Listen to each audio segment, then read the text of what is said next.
We're going to talk first about how concerning we think this late season collapse is. So what are your thoughts on that? How concerning is it for you?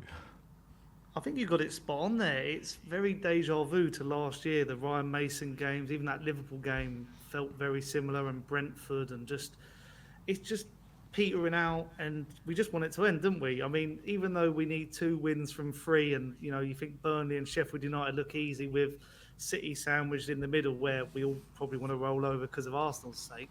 You just want it to end now because we want to see the style of football we had at the beginning of the season under Ange, with dynamic players, playing to the full of their ability, but we're just not seeing that at the moment. And even there was sparks, towards the end of the Liverpool game where you think, oh, hang on a minute, here it is, it's clicking. Even at the beginning, you think the passing looked a bit sharper, but at the moment, and I love Ange to bits, and I know we're going to get into him more deeply, there's just more questions than answers at the moment, and I just can't put my finger on it. And I'm still not sold on this has he been found out sort of storyline, because I still think there's moments where you can see, Tottenham do play some good football, but there are, key areas where, I mean, we didn't against Liverpool, but set pieces are still an issue.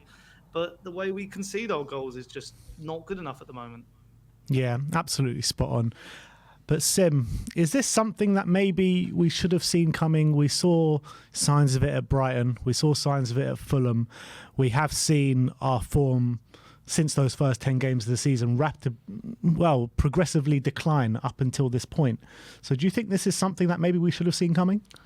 Well, Brighton was back in December, so I don't know if we should have seen this run of results coming based off that. But in terms of our results, the results that preceded the Aston Villa game, which is been the collapse, we won 4 out of 6 games. We had good wins against the likes of Aston Villa 4-0, good win at home to Palace, which right now is not looking like that bad of a win at this point, given how Palace are playing. We won that game 3-1. We had good wins against. We obviously beat Brighton 3-2. We beat Brentford 3-2. Beat Brighton 2-1. We had a draw at Old Trafford, drew there 2-2. So I don't think there was any sign. Yes, we weren't playing like we were at the beginning of the season. I think we could all agree with that. But I don't think there was any sign that we were on the way to getting battered in the manner that we have been over the last few weeks. You cast your mind back to the Villa game where we won 4-0, really impressive display, really confident display, taking apart obviously a very good Villa team, put ourselves in the driving seat for top 4.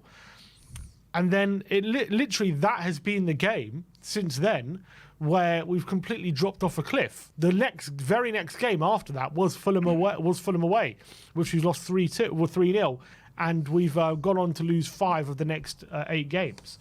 And the worrying thing is that of those games, there's a 4-0 loss to Newcastle, a really abject 2-0 loss to Chelsea, obviously 4-2 now away at Liverpool, where we were 4-0 down, and we were 3-0 down at half-time in the North London derby before, clawing back some respectability in that one. So I don't think we should have seen that run of results coming. Yes, you could have, in terms of losses, I don't think that these run of losses is the biggest surprise. I just think it's the manner that we've lost them in. I think it's how poor we've looked on the ball, how we haven't been able to create a chance.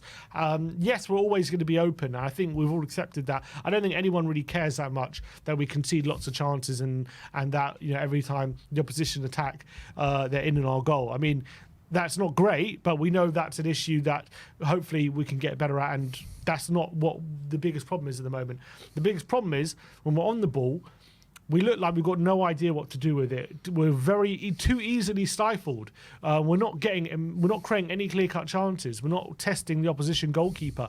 Unless the ball is flashing across the face of goal from a winger, it seems like we've got no other way of creating chances. It seems just we're way too easy to defend against. That's the biggest concern. And the biggest concern as well is that there's a lot of excuses being made throughout the season. And I think fair excuses, with injuries, inconsistencies, first year, all this kind of stuff. But over the last 6 weeks or so, this has been the period where we've had all our players back. Not only have we had them back, but they've had now a sufficient amount where they should be building up their fitness. They should be getting somewhere close to, full fitness. I'm not expecting them to be at their 100%, but they should be better now than they were a month, 2 months ago in terms of fitness-wise. Their fitness should be getting better, not worse. And yet, this has preceded our worst period of the season. That is what is baffling to me, how we've looked at our worst when we're at a period in the season when we've had the most players available, essentially, and at their fittest. So that has got to be a bit worrying. And I have to say as well, looking at some of the goals we conceded against Liverpool, especially, and just looking at the last game, there does seem to be something very off about the way we're defending. I'm happy, not happy, but I am content with the fact that we're going to be an open team and we're going to concede chances. But what I'm not happy with is when Elliott's cutting inside and no one's throwing his body on the line to try and block the shot. No one's showing aggression. No one's showing a willingness to try and defend when they've got the bodies back. People are running away, shirking their responsibilities. I'm all fine getting caught on a counter attack because we've got all these players out the pitch and teams, opening us up. That's fine. But when we have players back in defending and no one is showing for the team and no one's taking responsibility defensively, everyone's leaving everything for each other, no one is defending properly, that's what I got an issue with. And to be honest, I'm not saying that it is the case, but the way we conceded goals yesterday in some of those situations was reminiscent of a team who had lost faith in the manager. And I'm not saying that is the case, and I don't believe it is the case. I'm just saying that's what it looked like on Sunday, and that has got to be a concern. Yeah. But, Sonny, is there not a case to say that even after the first 10 games, when we're all really happy sitting top of the league, unbeaten, that Chelsea game happens, and then maybe we did keep up a bit of performance level after that, even when we were losing games, maybe the Wolves game aside, but Villa, we played very well. West Ham, we probably should have won the game. And then it kind of spiraled after that, even when our players started filtering back. So is there a case to say that maybe we just haven't been playing well all season, regardless, even in games that we have won at home? You can say that we scored in spurts and it was just moments in games that actually won us the game. Away from home all season, bar that first 10-game run, we have been poor. I think we've won 2 games or something in our last 10 away games, or I don't know what the actual stat is, but it's around that figure. So has this been an issue all season, and are we just coming up against better teams now? I think it's in those games that you referenced there, we showed more fight, we showed more willing, and I think what Sim was saying was spot on. These performances in the last 4 games, last time we lost 4 in a row was back in 2004. That's how far you have to go back, and people joke about Spurs, but that is quite shocking when you actually hear that stat, considering some of the we've had Tim Sherwood in that time and AVB and whatnot. But it's these performances recently, it is that sort of rollover mentality of just we seem to just go 4 goals down, but then start playing at the 70th minute when it's all gone. And you're looking there at Liverpool and you've got Gary Neville on comms going, "Oh, could there be a comeback?" And we're sitting there going, "Well, no, it's just not going to happen." But you do wonder what goes through, for example, Sonny, I don't buy that you didn't believe that the comeback was on. Who knows? I'd give up with Spurs now. My hope's like a roller coaster. But I just think when we look at, say, the Liverpool selections, I think it was quite questionable. And that's the first time when I've gone, why has Ange made those certain situations happen? Because I know Maddison had a knock, but as soon as he comes on, the midfield looks a bit better. As soon as Richarlison comes on, I know he wasn't great against Chelsea, but the team looked a bit better going forward. He was making better runs. It's just at the moment, it's just not clicking, and I don't know why. And maybe that is just because even that we haven't even played the most amount of games. We've played the least amount of games of any of the top sides. So there's no issue of fatigue, where as the team do look like they're knackered. I feel like this season it has been a test, and I feel like we did set ourselves up to be this was the season we'd give Postecoglou to see what could work. And I know you say the first 10 games there was moments where we did look a bit lackluster, and then we did score a goal against Bournemouth or something like that. But I'm willing to give him the benefit of the doubt for this season. Like, it is, he's testing it. There's certain players that we still know we want to get rid of. I think we got ahead of ourselves in the sense of, you know, we've still got a lot of deadwood to shift. We somehow have already got rid of, say, the likes of Lloris and Dyer and Perisic. But there are moments where I'm looking at certain players like Emerson Royale. You know, if Destiny Adogi's playing there, I know that's one player and that sounds like an excuse, but even it's the way that I don't think our defence has been the issue in the sense of I do agree what Sim said about like not throwing our line. Considering this is a forward line who likes to push up, we just seem to be sitting back when they're on the edge of the area and willing for them to have pop shots. But I think the whole of this system is meant to be that the forwards press. I don't think they've been pressing since the first 10 games. And like, I just see them sort of chasing shadows. The midfield just gets bypassed. And I think, and you know, we've seen by his substitutions and the way he's changing it game after game, he doesn't even know what his best midfield is. So there are loads of things to sort out.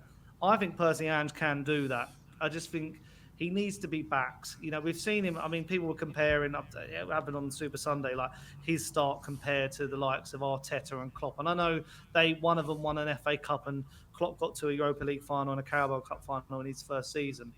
He lost them, but I still think there's more positives than negatives this season. And the negatives, I feel like they can be sorted. There are glimpses of hope. You know, we have had some really good individual performances this season, like Mickey van der Ven before the Newcastle game and stuff like that. It just seems like we need, you know, solid players in that forward line to help out.